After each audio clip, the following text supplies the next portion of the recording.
I think me and Mike both been collecting. I mean, when I started out, I collected the staples, beer cans, stamps, coins. Razor blade. You collected razor blades. Razor blade collections, tube repairs. I mean, I collected all the staples when I was a kid. It just escalated.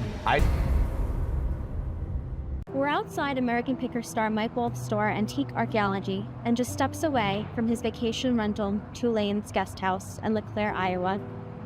The U.S. Sun has obtained first photos of Mike days after the passing of his beloved friend and longtime co-star, Frank Fritz. Frank passed away on September 30th, 2 years after suffering a stroke. American Pickers made picking through junk look like America's favorite pastime. Behind the cameras, it was quietly tearing two lifelong friends apart. The show once pulled in millions of viewers a week. Now it's fighting to prove it isn't already dead. What actually broke first, the friendship or the ratings? And is the show even still airing new episodes, no matter what everyone keeps posting online? Join us to uncover the real rise and fall of American Pickers. The Empire. Before the cameras and the fame, there was a kid on a bike who couldn't walk past a garage sale without stopping. Mike Wolf grew up picking through other people's basements, and for over 20 years, nobody outside a small circle of collectors knew his name. He spent those years constantly on the road, hauling motorcycles and gas station signs out of barns most people had forgotten existed. Mike knew what he had. The problem was convincing anyone else. For 5 straight years, he pitched the idea of a show built around his life to every cable network willing to take a meeting. And for 5 straight years, he got the same answer. No, most people would have folded. Mike didn't, and neither did the man standing next to him through every single pitch, his childhood friend from the 8th grade, Frank Fritz. Frank wasn't a collector by trade. He'd spent 25 years working as a fire and safety inspector.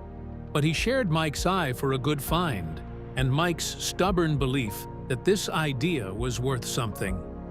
When History Channel finally said yes, the two of them didn't just get a show, they got vindication. The premiere aired on January 18, 2010, and nobody, not even the network, expected what happened next. Over 3 million people tuned in for the very first episode, instantly making it the highest-rated debut History Channel had seen in 3 years. And the show didn't just spike and fade the way pilots often do. By the fall of that first year, one episode had climbed to 5.3 million viewers in the key 25 to 54 demographic. The highest and unscripted freshman show had drawn all year. Almost overnight, Mike and Frank went from 2 guys with a beat-up van to 2 of the most recognizable faces on cable television.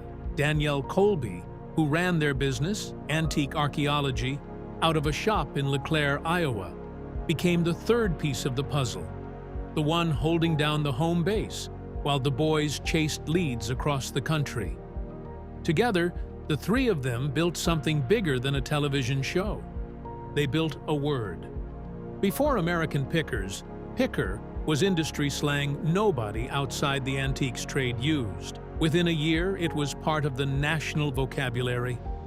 The shop in LeClaire couldn't keep up with the foot traffic, so they opened a second location in Nashville. Merchandise followed. Spin-off ideas followed. For a few years, it felt like Mike Wolf couldn't lose. He had built an empire out of exactly the kind of stuff most people would have thrown in a dumpster. But empires this size rarely stay standing for the same reasons they went up. Somewhere between 5 million viewers and a Nashville storefront, cracks had already started forming that nobody watching at home could see yet. Cracks that had nothing to do with antiques and everything to do with whether any of it was as real as it looked on screen.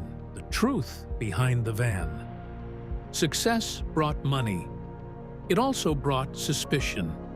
The bigger American Pickers got, the more people close to the production started whispering that what viewers were watching wasn't quite as spontaneous as the show wanted them to believe. Reports over the years have described producers scouting locations weeks before Mike and Frank ever showed up, sending someone ahead of time to size up whether anything on the property was worth filming. The romantic image fans had of two guys just stumbling onto a gold mine wasn't quite the whole story. Behind every surprise find, there was often a crew that had already been there first. Frank didn't exactly deny it either. In interviews, he described the show traveling with a lot more than the little white van that made it onto camera.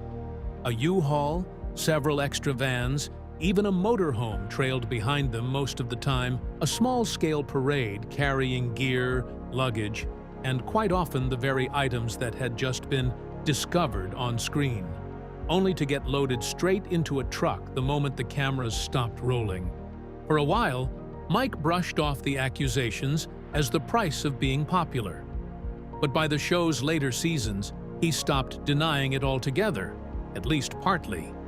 He admitted online that the two of them had quietly phased out what fans called freestyling, the unscripted habit of just pulling over wherever looked promising. He argued it had simply become impossible to be spontaneous once every stranger recognized his face. What he pushed back on hard was the idea that any of it was scripted, staged, in the sense that they usually knew where they were headed. Sure, written like a screenplay, never. Fans didn't fully buy the distinction, and the skepticism never really went away. It followed the show for over a decade, resurfacing every time a find looked a little too perfect, or a reaction looked a little too rehearsed.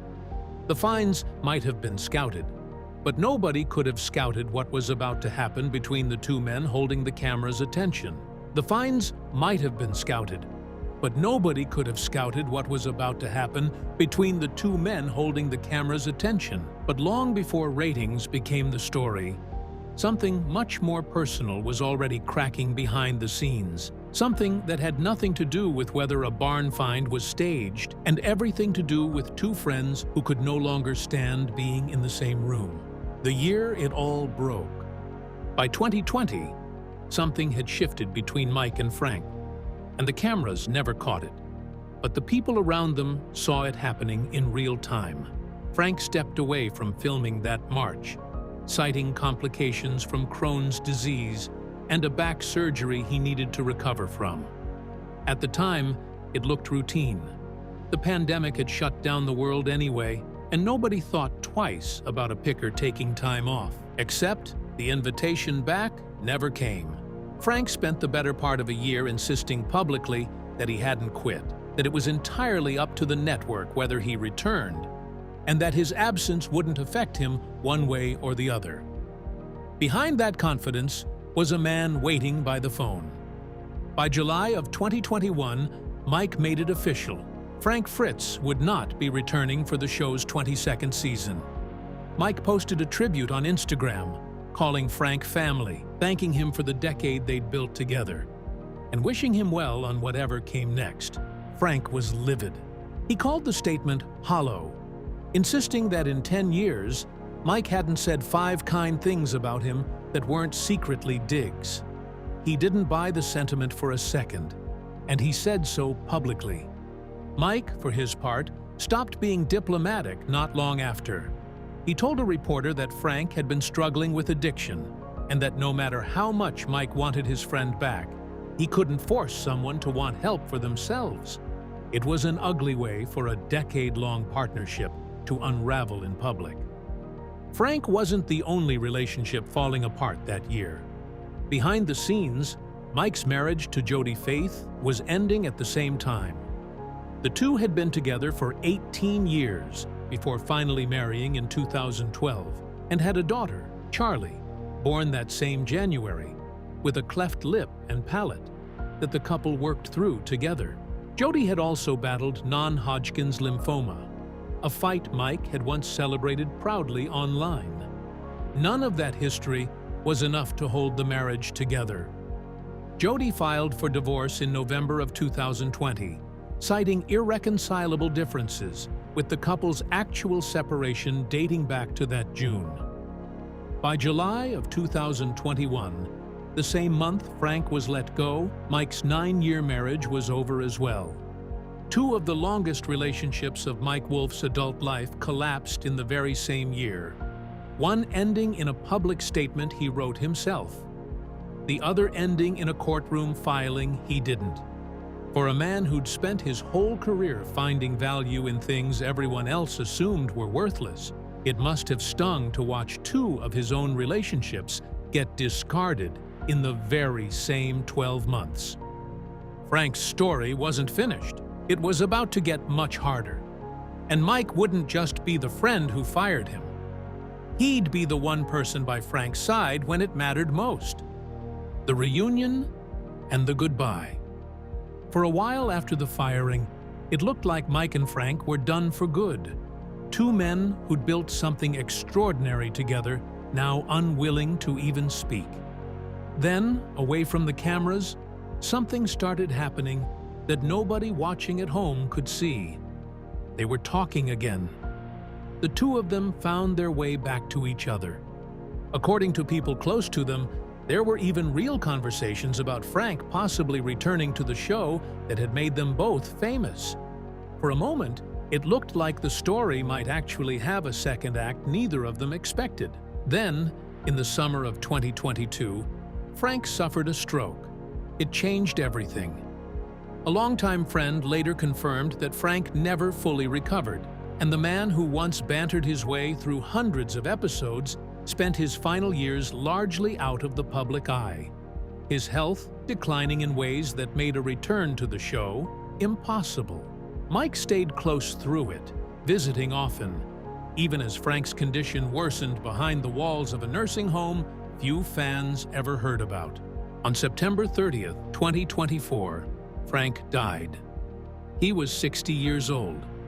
The stroke that took him had been building for years, wearing down a body that had already been through so much. Mike wasn't just informed of it after the fact. He was there, by Frank's side, in the room, for the last hour of his oldest friend's life. He held Frank's hand. He rubbed his chest as Frank took his final breath. And when it was over, it was Mike who closed his friend's eyes. The History Channel and the show's production company released a joint statement calling Frank the Bearded Charmer, remembering his endless hunt for vintage motorcycles and the decade he'd spent building the show alongside Mike. It was a kind, tidy sentence for a relationship that had been anything but tidy just a few years earlier. Mike didn't hide from the grief afterward, even months later.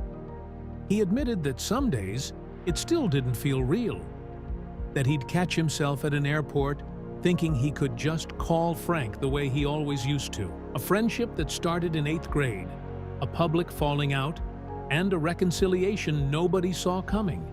And it all ended in the same place most real friendships eventually get tested. A quiet room with no cameras, no script, and no second chances left. Grief doesn't always end a story. Sometimes it just becomes the reason for the next one. Because a little over a year later, when he finally stepped back in front of a camera for something new, he wouldn't call it a tribute. He'd call it a debt he still owed Frank. But before that story could play out, the show that made them both famous in the first place had a much bigger problem on its hands. One measured not in friendship, but in numbers nobody wanted to say out loud. The numbers don't lie. Remember that number from the very beginning? The 5.3 million viewers one episode pulled in during that first year? Hold on to that, because what happened to it over the following years is the part almost nobody talks about when they talk about American Pickers. The decline didn't happen overnight. It crept in slowly, then all at once, right around the time Frank's absence became permanent. By 2022, individual episodes were pulling in under 1 million viewers, a steep fall from where the show once stood, and the timing wasn't a coincidence. Fans organized informal boycotts online, furious at how Frank had been pushed out and unwilling to keep watching without him. It only got worse from there. By late 2024, some episodes were drawing barely over 400,000 viewers, a number so small it would have been unthinkable during the show's first few seasons. One October episode that year, cheerfully titled DIY DeLorean, hit a season low of just 442,000 viewers. A fittingly ironic number for an episode about a homemade time machine on a show that was starting to feel like one itself. A November episode barely cleared 500,000. Compare that to the 3.1 million who tuned into that very first episode, and the math tells its own brutal story. A loss of roughly 85% of the audience that once tuned in religiously. Fans weren't quiet about why they were leaving either. Comment sections filled with complaints that the show had become a husk of what it used to be, that it was pushing overpriced, questionable collectibles, and that the whole thing simply felt fake now in a way it hadn't in the early years. One frustrated commenter put it bluntly, comparing the show unfavorably to other History Channel programs already known for staged drama. Calls for outright cancellation became a regular fixture under nearly every new episode posted online. It was the same suspicion that had followed the show since its earliest years, the one about scouted finds and manufactured surprise, except now it wasn't just a fun argument in the comments. It was the actual reason people were leaving. Mike tried everything to slow it down. Ratings barely blinked. The show that once made picker a household word was now fighting simply to stay on the air at all. And with ratings this low, with Frank gone, and with Danielle increasingly pulled toward projects of their own, a question that had been circling for years was about to become impossible to avoid. Was American Pickers actually still a show? Or was it just a name the network hadn't gotten around to retiring yet?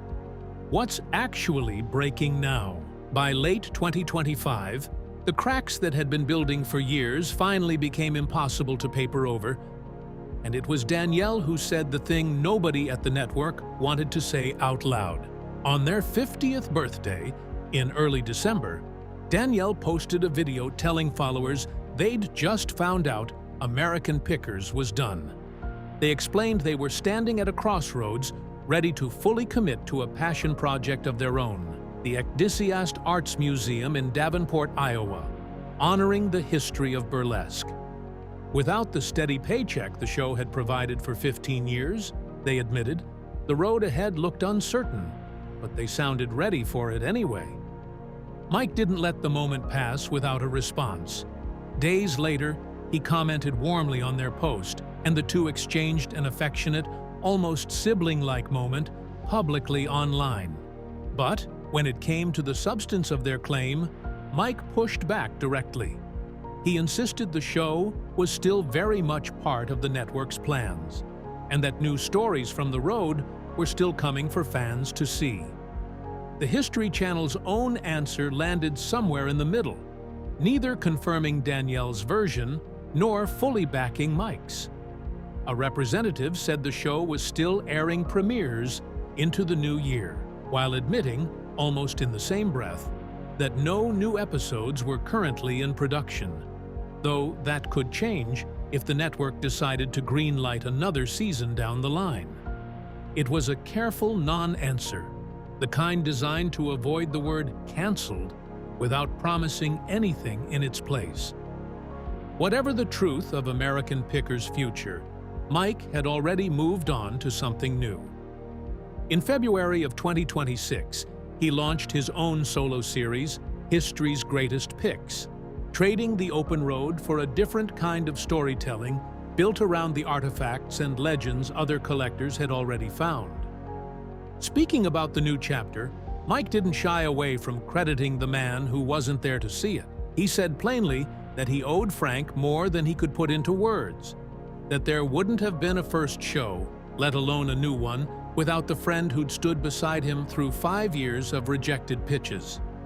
Danielle, meanwhile, kept one foot in each world, still posting the occasional American Pickers throwback, while pouring their energy into the museum and their podcast, Road Dog Diaries. Mike's own brother, Robbie Wolf, had been part of the show since its very first season, and once Frank was gone, he became the steady second face the cameras leaned on, the one always ready to talk vintage cars and rusted-out neon signs. So where does that leave the empire that once pulled in millions of viewers a week? The show was still on the air. It just wasn't the show anymore. Propped up by a name still worth something, and a founder who'd already found his next act. Whether the show he started ever airs another new episode or not. So which do you think really killed American Pickers in the end? The fight between two friends who never should have let it go public, or an audience that simply stopped believing what it was watching? And now that Mike's built a whole new show out of the same grief that ended his oldest friendship, is that a beautiful tribute to Frank? Or is it just good business dressed up as one? Share your thoughts with us in the comments section. Remember to like, share, and subscribe for more. Also, click the next video showing on your screen. You will enjoy it.